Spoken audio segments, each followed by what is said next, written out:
Leadership also means to know people, to know myself and to know the other person, to be aware of myself and to be aware of the other person.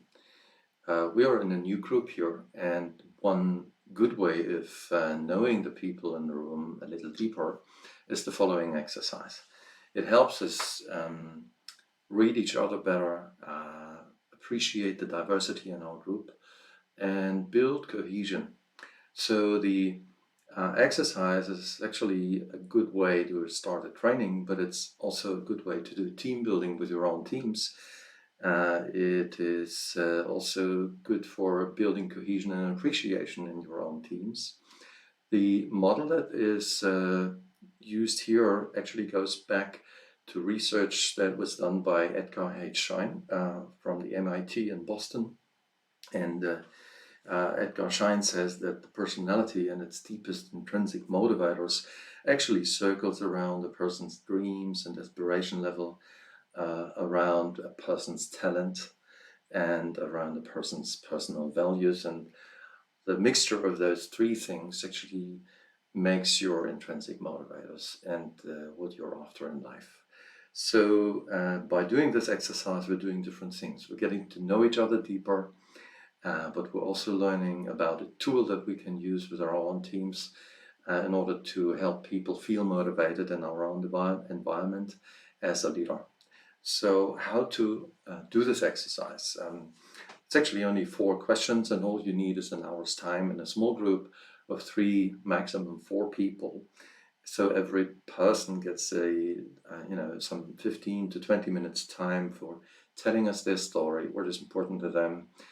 And actually, the first question here is, what were my steps, my important steps on the way here? What does that mean? I was born and raised in a certain place, and now I'm sitting here on this chair as a leader in this company. How come?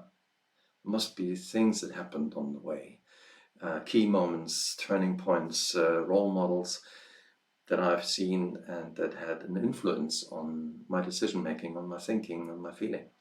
So telling the story is quite insightful. And for the group, the task would be to listen closely and ask where they get more curious and say, tell us a little more about that.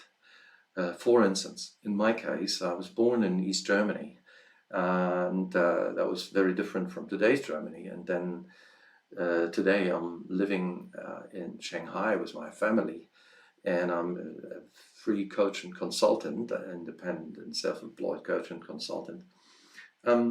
There is quite a number of things that happened. I mean, I did study mechanical engineering in East Germany, and then I became an engineer with Daimler-Benz in Stuttgart later. And there I changed to become a coach, internal change management coach, and then I became self-employed later and began traveling the world with that profession, and actually enjoyed it very much. And the story is also connected to many, many things that happened. The fall of the Berlin Wall, for instance. And another thing, what do you love doing? What could you do 24/7 because you like it so much? That's the second question. I love working with people. I love learning from them and hearing their stories. So for me, it's always interesting to listen to somebody with that. And I also love singing. I used to play the guitar, I still do. And I was so passionate about it that I forgot time when I played. I played and practiced 4, 8, 12 hours a day. I didn't realize time was passing. So that is the second question. What are you so passionate about? What do you love doing? Because that would be indicative of your talents, right? And then the third question is, what do I expect of myself and others the most? Which speaks about a person's values. And so it's also the goes and no-goes, the limits that I set and the guidance that I set to other people. So this is an important part too. And the fourth question would be, are there any little secrets that I don't normally share with other people?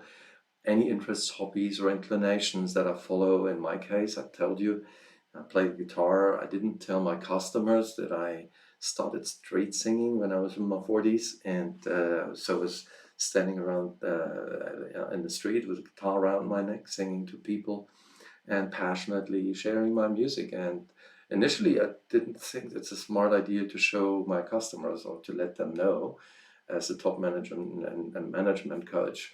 Why?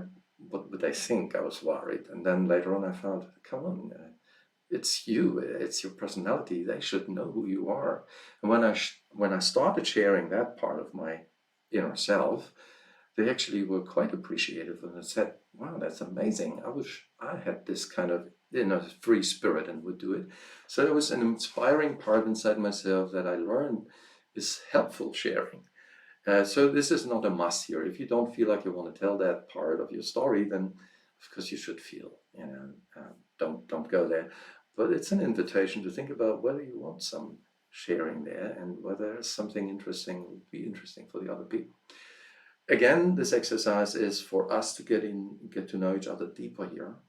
But again, you can use this exercise with your own team to find out how people's motivators, your own direct reports, learn from them what are their intrinsic motivators, or just build team cohesion in a team building event that you're doing back home in your own team.